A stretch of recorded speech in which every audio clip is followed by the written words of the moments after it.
Baik, jadi ini kelas Religion in the US. Soal agama di Amerika selalu menarik. Ada banyak fenomena yang bisa dikaji mengenai masyarakat Amerika, mengenai budaya Amerika, mengenai hal-hal yang relevan dengan kajian American Studies.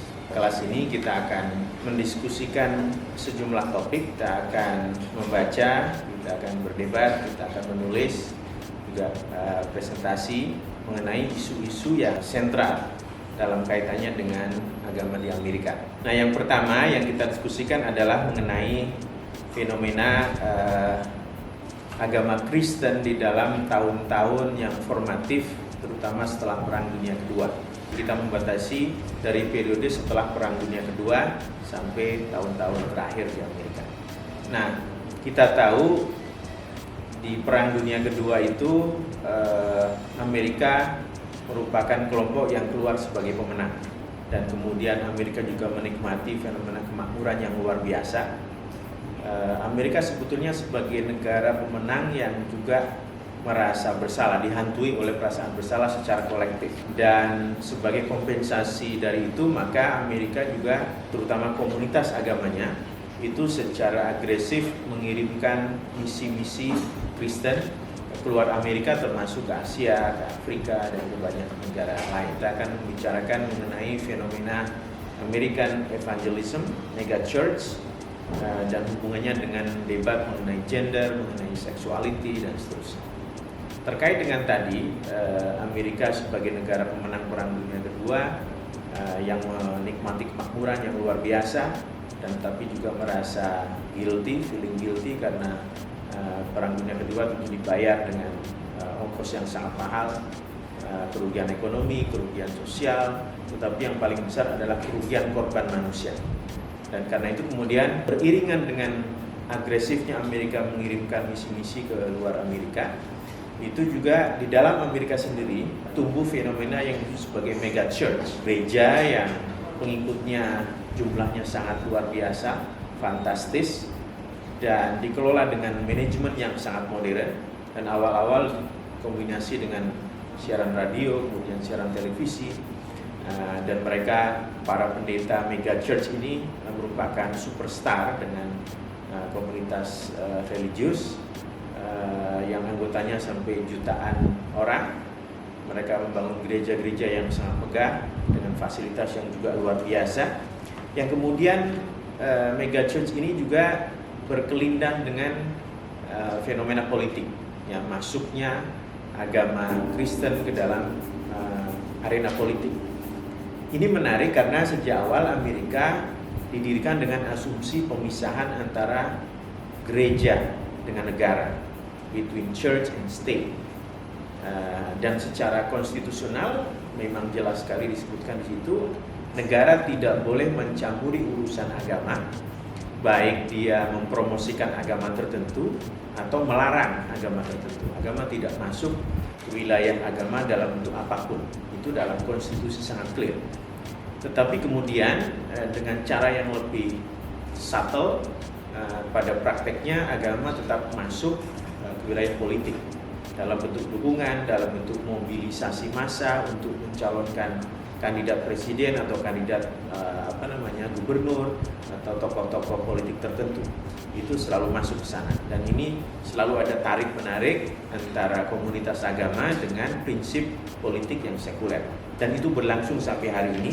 Karena itu fenomena setelah Perang Dunia Kedua munculnya mega church dan seterusnya itu menjadi fenomena yang menarik, supaya kita paham sejarahnya di belakang, sehingga dengan begitu kita akan lebih baik memahami apa yang terjadi di depan. Kemudian nanti perdebatan mengenai masuknya agama ke politik itu yang sangat dominan antara lain adalah perdebatan mengenai gender, isu mengenai gender, isu mengenai sexuality, termasuk nanti pada akhirnya LGBTQ, kemudian same sex marriage, dan seterusnya. Kemudian topik lain yang juga akan kita diskusikan adalah mengenai relasi antara Christianity, race, and civil rights movement, dan juga legacy Martin Luther King. Jadi kita tahu dalam sejarah Amerika gerakan civil right itu merupakan salah satu critical juncture, salah satu titik kritis dalam sejarah Amerika, di mana isu mengenai ras, mengenai agama dalam hal ini Kristen, dan perjuangan politik itu berkelindang menjadi satu kesatuan. Martin Luther King kita tahu adalah tokoh yang paling sentral dari gerakan civil right ini, yang sampai sekarang menjadi ikon yang terpenting. Nah, yang menarik adalah bahwa meskipun sejak awal Amerika selalu digaungkan, selalu dipotret sebagai negara demokrasi, di mana semua orang setara, di sana kesempatan terbuka untuk semuanya, pada prakteknya itu nasib orang-orang berkulit hitam sebetulnya masih terus termarginalkan, bahkan masih terus mengalami diskriminasi yang bentuk-bentuknya dengan dalam variasi yang beragam itu masih muncul hingga hari ini. Nah, titik yang terpenting adalah gerakan civil right. Ya, dulu sebelum munculnya dan berhasilnya gerakan civil right ini, kita tahu ada Jim Crow law, di mana secara legal orang-orang hitam dan orang-orang putih itu dipisahkan. Mereka tidak boleh di bis umum, mereka tidak boleh duduk di satu deret kursi. Kemudian di public space ada fasilitas-fasilitas yang satu khusus untuk orang hitam, satu khusus untuk orang putih. Dan kalau ada orang putih yang berani masuk atau menggunakan fasilitas yang dipakai oleh orang hitam, atau sebaliknya mereka dianggap melanggar hukum dan karena itu bisa masuk penjara. Dan yang mendobrak itu adalah gerakan civil right. Nah, ini karena itu makanya bagaimana agama Kristen berkelindang dengan isu ras yang kemudian menjadi energi utama dalam gerakan civil right ini merupakan isu yang sangat menarik untuk kita diskusikan. Kemudian isu yang lain adalah mengenai fenomena pluralisme dan toleransi di Amerika.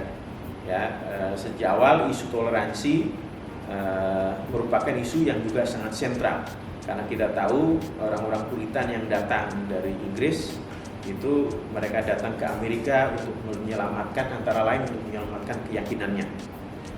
Karena itu isu mengenai menghargai perbedaan, tidak mencampuri urusan agama lain selalu merupakan hal yang prinsip. Tetapi terutama setelah tahun 65 itu diversity atau keragaman di Amerika mencapai titik yang sangat berbeda dengan diversity sebelumnya. Tentu saja seperti di kelas lain, di kelas ini nanti akan ada assignment yang akan kita pakai untuk mengevaluasi kinerja akademik mahasiswa. Dan secara umum ada 4 jenis assignment yang bersifat pokok.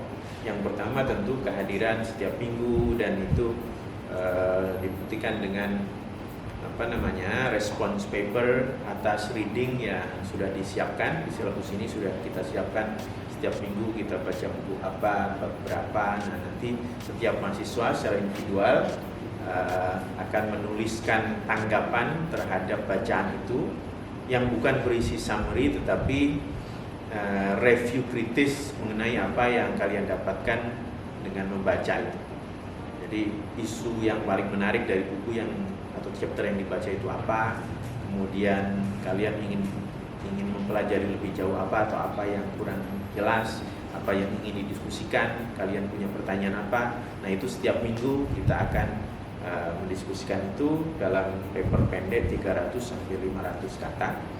Kemudian setiap minggu nanti ada presentasi kelompok dengan jadwal yang kita atur. Setiap orang sudah membaca, nanti ada yang presentasi untuk memicu diskusi di kelas berdasarkan diskusi-diskusi yang sudah kita gelar setiap minggu, bacaan yang kita baca setiap minggu. Nanti kalian di tengah semester akan saya minta untuk menulis midterm paper pendek 2.500 kata dengan standar akademik, jelas isu yang mau dieksplorasi, pertanyaan risetnya apa, kemudian selalu merujuk pada buku-buku atau jurnal akademik, dan kemudian kalian punya data untuk didiskusikan, dan akhirnya ada kesimpulan yang powerful dari tulisan itu.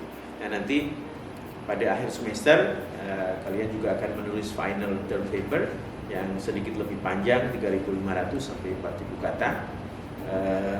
Memilih 1 atau 2 poin yang dianggap paling menarik, yang dianggap sangat penting dari keseluruhan topik yang kita diskusikan selama 1 semester. Sehingga diharapkan final term paper ini merupakan merupakan topik yang mungkin akan dieksplorasi lebih jauh kalau kalian ingin menulis tesis dengan isu religion in the US. Oke, jadi hari ini kita akan mendiskusikan topik yang penting, yaitu mengenai Islam di Amerika. Sebetulnya ada cukup banyak teori dan perdebatan mengenai kapan Islam pertama masuk ke Amerika. Dari katakanlah teori yang paling optimis, Islam datang di Amerika itu sejak abad ke-15 ketika Columbus datang ke Amerika. Dan ini disampaikan oleh sejumlah ahli. Tapi ada banyak juga yang tidak setuju dengan pendapat itu. Ya, kenapa ada asumsi bahwa Islam datang ke Amerika sejak abad ke-15? Karena kita tahu ketika Columbus datang ke Amerika, ketika dia jalan dari Eropa, kemudian dia mau pergi ke India, tapi nyasar di Amerika Latin, sehingga orang-orang Amerika Latin disebutnya Indian. Itu dia datang tidak hanya bersama orang-orang kulit putih, tapi dia sudah membawa sejumlah budak untuk menangani pekerjaan-pekerjaan yang keras, ya, seperti pekerjaan di kapal. Semua yang dibutuhkan untuk pekerjaan-pekerjaan kasar itu adalah orang-orang hitam, orang-orang yang diperbudak dibawa dari Afrika. Dan kita tahu interaksi antara orang kulit putih, Spanyol, Portugis ke Afrika itu sudah terjadi jauh sebelumnya. Nah, menurut teori ini, para budaknya Columbus yang datang ke Amerika itu banyak diantaranya yang diambil dari Afrika Barat, yang notabene adalah negara-negara Muslim. Nah, sehingga masuk akal kalau dikatakan bahwa Islam datang ke Amerika bersamaan dengan datangnya orang kulit putih ke Amerika. Tetapi bukti-bukti untuk itu sebetulnya sangat sedikit. Bukan tidak ada, tetapi sangat sedikit.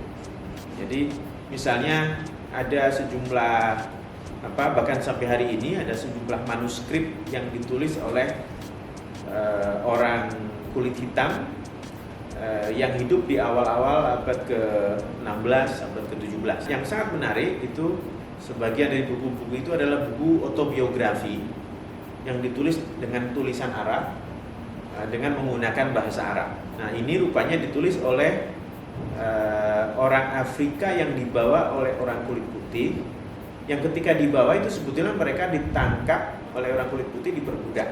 Ada satu dokumen di perpustakaan di Washington DC, di perpustakaan Kongres itu, yang kemudian sempat juga difilmkan menjadi The Lost Prince. Nah, orang hitam ini sebetulnya merupakan kalangan terdidik di Afrika Barat, tetapi kemudian ditangkap oleh orang kulit putih, diperbudak, dibawa ke Amerika. Nah, ketika di Amerika, keluarga yang kemudian membeli budak ini itu memperhatikan baik tutur kata maupun perilaku orang hitam ini itu berbeda dengan orang-orang yang dijadikan budak pada umumnya. Dia kelihatan punya confidence yang sangat tinggi, cara berbicaranya terstruktur dan seterusnya, sehingga kemudian yang punya budak ini mencurigai ini bukan orang hitam biasa. Nah, sehingga akhirnya dia dilepaskan, dan kemudian setiap hari Minggu orang-orang ke gereja, dia juga ikut ke gereja. Tetapi diam-diam rupanya dia menuliskan autobiografinya.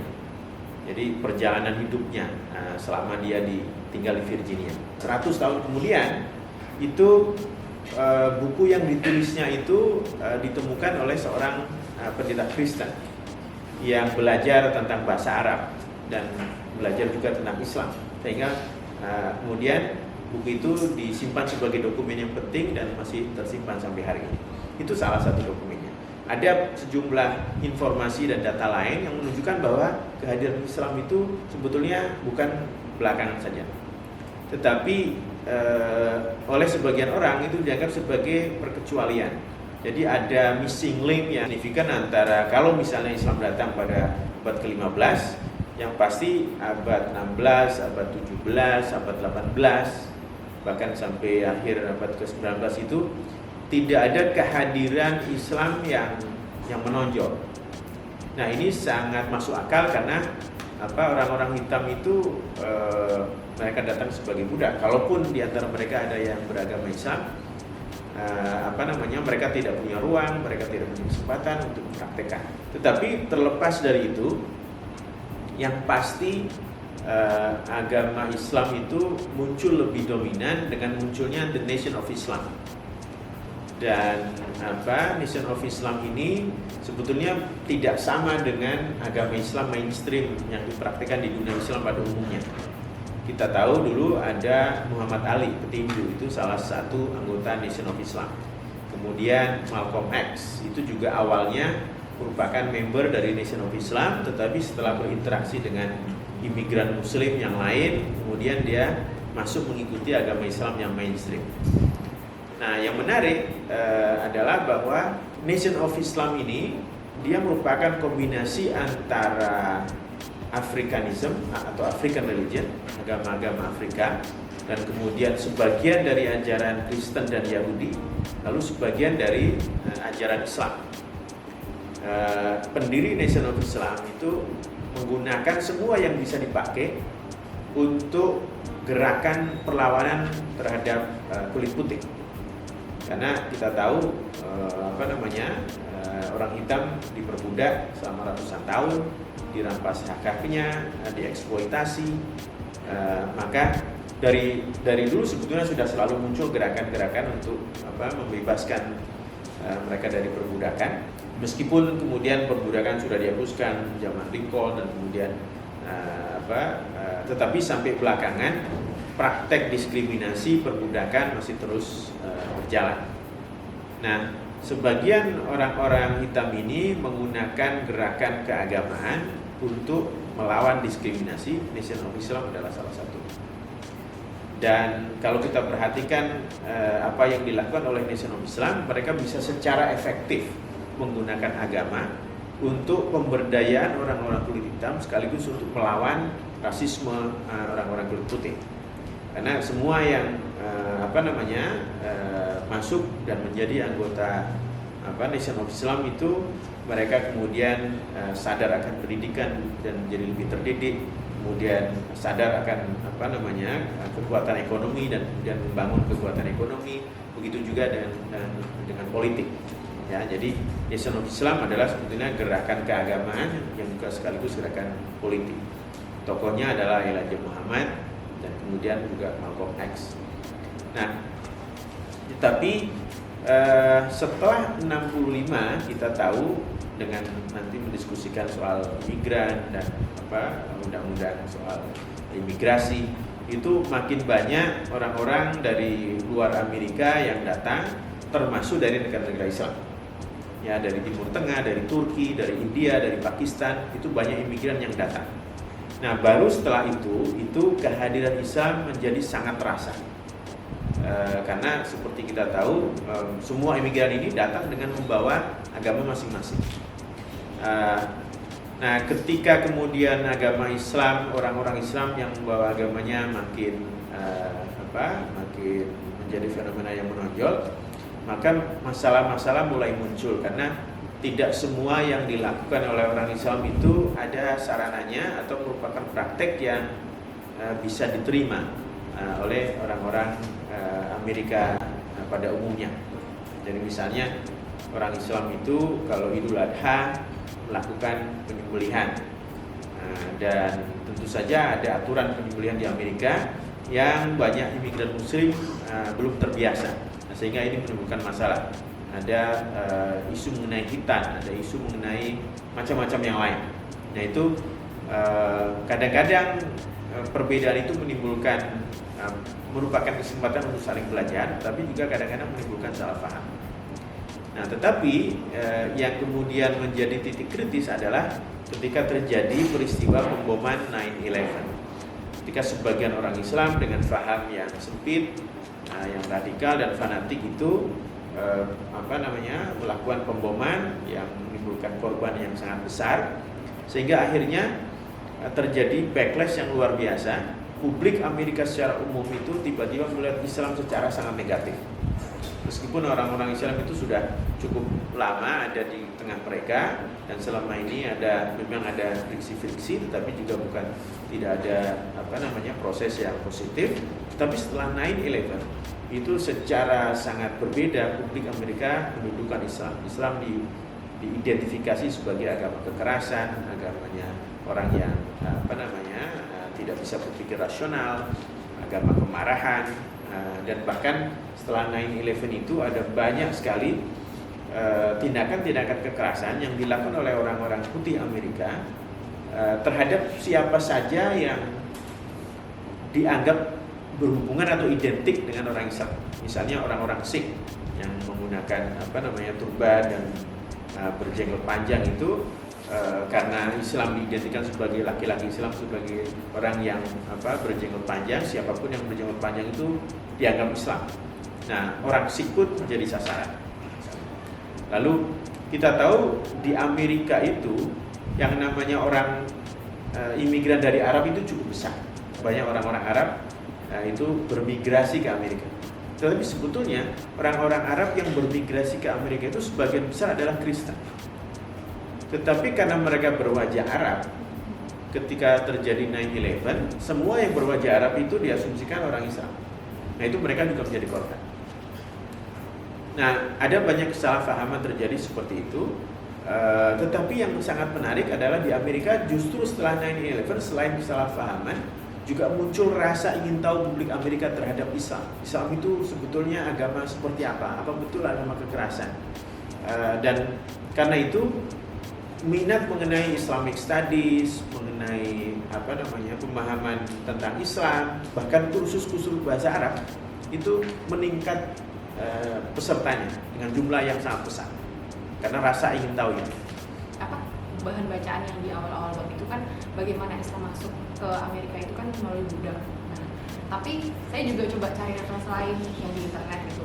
Sebenarnya kayak sumber-sumbernya juga sebenarnya nggak dicantumin jelas gitu, tapi ada juga yang menyebutkan bahwa sebenarnya Muslim itu datang bahkan masuk sebelum dari si Columbus itu sendiri gitu. Jadi kayak ada yang menyebutkan itu dari zamannya Ali bin Abi Thalib pun udah ada yang masuk ke Amerika gitu. Kemudian juga ada Laksamana Cheng-ho, bahkan Laksamana Cheng-ho itu punya kapal yang mungkin jauh lebih besar daripada si Columbus itu sendiri. Nah, pertanyaan saya, kenapa jadi bisa mereka itu tidak meninggalkan jejak ataupun teridentifikasi? Nah, maksudnya yang sampai kita di akademiknya pun juga dari slavery-nya itu. Jadi kenapa mereka itu sampai bisa hilang?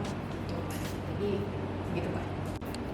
Oke ya, jadi seperti saya bilang tadi, ada banyak teori mengenai kapan Islam masuk ke Amerika. Teori yang secara akademik cukup bisa diterima adalah ketika Columbus datang dengan membawa budak-budak yang berasal dari Afrika Barat, dan itu jejak-jejaknya bisa ditelusur. Artinya ada, meskipun akhirnya dikatakan hilang, ada jejak-jejak tapi tidak connect dengan kehadiran Islam yang abad 19 ke sini, abad 20 ke sini. Nah, kalau ada sumber lain yang mengatakan Islam itu datang sejak zaman Ali bin Abi Thalib, kemudian Laksamana Cheng-ho, itu sebetulnya datanya hampir tidak ada. Atau secara akademik tidak ada data yang verified. Nah, kalau tidak ada data yang verified, secara akademik kita tidak bisa mengambil itu sebagai sesuatu yang serius.